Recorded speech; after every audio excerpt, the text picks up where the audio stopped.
வணக்கம் உறவுகளே. 2026 முதலாம் மாதம் 28ஆம் தேதி இன்றைக்கு சனிக்கிழமை. இன்றைக்கு எங்களுடைய பலம்புரி பத்திரிகைகளில் வருகின்ற கட்டுரை, என் சொக்கன் எழுதிய கட்டுரை அடாவடி கோட்டை அமெரிக்க உளவுத்துறை CIA வரலாறு இன்றைக்கு அடி 8 தொடர்கிறது. தொடர்ச்சியாக ஈரான் குவாடமாலா என்ற 2 இடங்களில் வெற்றி பெற்றதும் CIA-க்கு தெம்பு கூடியது.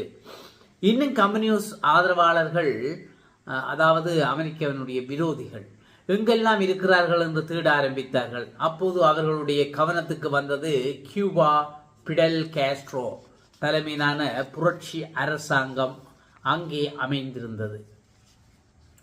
புரட்சியாவது புடலங்காயாவது மற்ற கம்யூனிஸ்ட் ஆட்சியாளர்களைப் போலவே இந்த ஆளையும் கீழே தள்ளியாக வேண்டும் என்று முடிவு செய்தது CIA.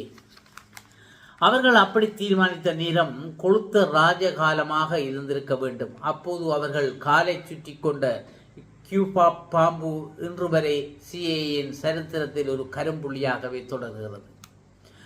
அசட்டு உளவாளிகள். உலக புகழ் பெற்ற மேட் நகைச்சுவை இதழில் ஸ்பை விஎஸ் ஸ்பை என்ற பெயரில் ஒரு பிரபலமான கார்ட்டூன் வரிசை வெளியானது.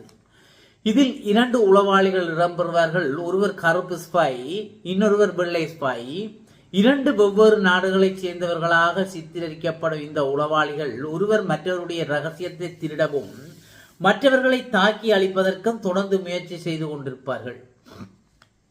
பொதுவாக உளவாளிகள் என்றாலே அவர்கள் அதி புத்திசாலிகளாக கருதப்படுவது வழக்கம். ஆனால் அடுத்தவரை ஏமாற்ற வேண்டும் என்கின்ற வேகத்தில் அவர்கள் சில சமயம் அடிமுட்டாள்தனமாக நடந்து கொள்ளவிடக்கூடும் என்கின்ற சாத்தியங்களை மிக பிரமாதமாக வெளிப்படுத்திய கார்ட்டூன் தொடர் இது. ஒரு வார்த்தை கூட வசனம் இல்லாமல் வெறும் காட்சிகளின் மூலமே சிரிக்க வைத்த இந்த ஸ்பை பல நாடுகளைச் சேர்ந்த ரகசியர்களால் வெகுவாக வரவேற்கப்பட்டது. ஆனால் நிஜத்தில் உளவாளிகள் இப்படியெல்லாமா அசட்டுத்தனமாக நடந்து கொள்வார்கள்? ஸ்பை விஎஸ் ஸ்பை கதாபாத்திரங்களை உருவாக்கிய ஓவியர் அந்தோனி ட்ரோஹியாஸ் இந்த கேள்விக்கு நேரடியாக பதில் சொன்னதில்லை. ஆனால் அவர் பிறந்த கியூபாவில் அவருடைய நகைச்சுவை கற்பனைகளை எல்லாம் தூக்கி சாப்பிடும்படியான உளவு கலாட்டாக்கள் நடந்திருக்கின்றன. அத்தனைக்கு கதை, திரைக்கதை, வசனம், இயக்கம். CIA கியூபாவில் போய் காமெடி படம் எடுக்க வேண்டும் என்பது அவர்களுடைய நோக்கமில்லை.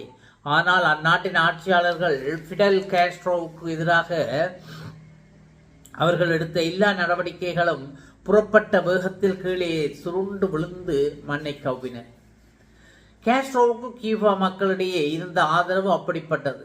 அவருடைய இராணுவம் மற்றும் பாதுகாப்பு படையினர் CIA-யின் எல்லா முயற்சிகளையும் முன்கூட்டியே கண்டறிந்து முறியடித்தார்கள். CIA-யும் பிடல் காஸ்ட்ரோவை கொன்றுவிட வேண்டும் என்பதற்காக என்னவென்னவோ எல்லாம் முயன்று பார்த்தது.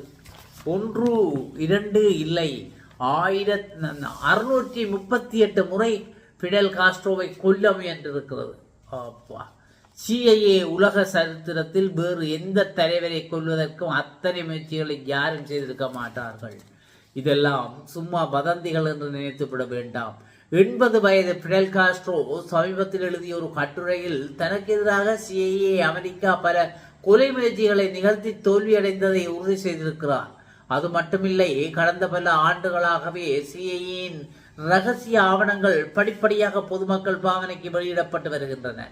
அவற்றின் அடிப்படையில் காஸ்ட்ரோவை கொல்வதற்காக CIA முயன்று பார்த்த வழிமுறைகளை எல்லாம் டாக்கெட்ஸ் பெடல் என்ற பெயரில் தனி புத்தகமாக வெளியிட்டிருக்கிறார்கள்.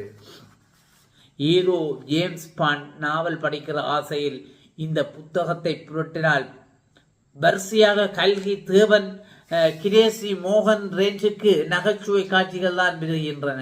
பெரும்பாலான சதி திட்டங்களை பற்றி படிக்கும் போது இவையெல்லாம் கூட அபத்தமாக யோசிக்க முடியுமா என்ற மலைப்பு தோன்றியது. சில உதாரணங்கள்.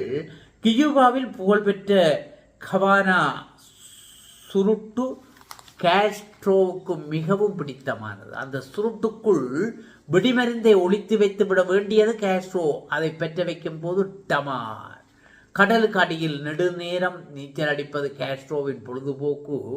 அவருடைய நீச்சல் உடைக்குள் விஷம் வைத்து விடுவது. அதை போட்டுக்கொண்டு நீச்சல் அடிக்கும் காஸ்ட்ரோவின் உடலில் விஷம் பெறவும் அவர் செயலிழந்து மூழ்கி போய்விடுவார்.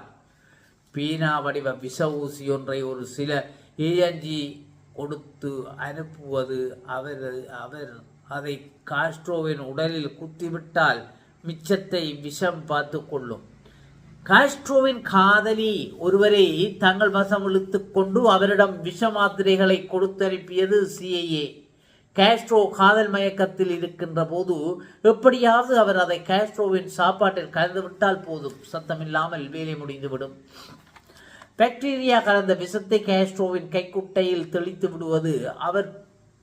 அவர் எப்போதாவது மூக்கு உறிஞ்சுவதற்கு அல்லது வேர்வையை ஒற்றுவதற்கு கட்சி பயன்படுத்தாமலா இருந்து விடுவார். இப்படி சிஐயின் ஃபிடல் காஸ்ட்ரோ கொலை முயற்சி பட்டியல் மைல் கணக்கில் நீண்டாலும் அத்தனை முயற்சிகளும் படுதோல்வி அடைந்தன. CIA-யால் அனுப்பப்பட்டவர்கள் யாராலும் காஸ்ட்ரோவை நெருங்கக்கூட முடியவில்லை. இந்த அளவுக்கு அவரை சுற்றிலும் பக்காவான பாதுகாப்பு இருந்தது. கடைசியில் வேறு வழியில் இல்லாமல் மாஃபியா கும்பலில் உதவியை நாடி இருக்கின்றார்கள். எப்படியாவது காஸ்ட்ரோலை தீர்த்திடு என்று மாடர்ன் தியேட்டரில் வில்லன்கள் போல்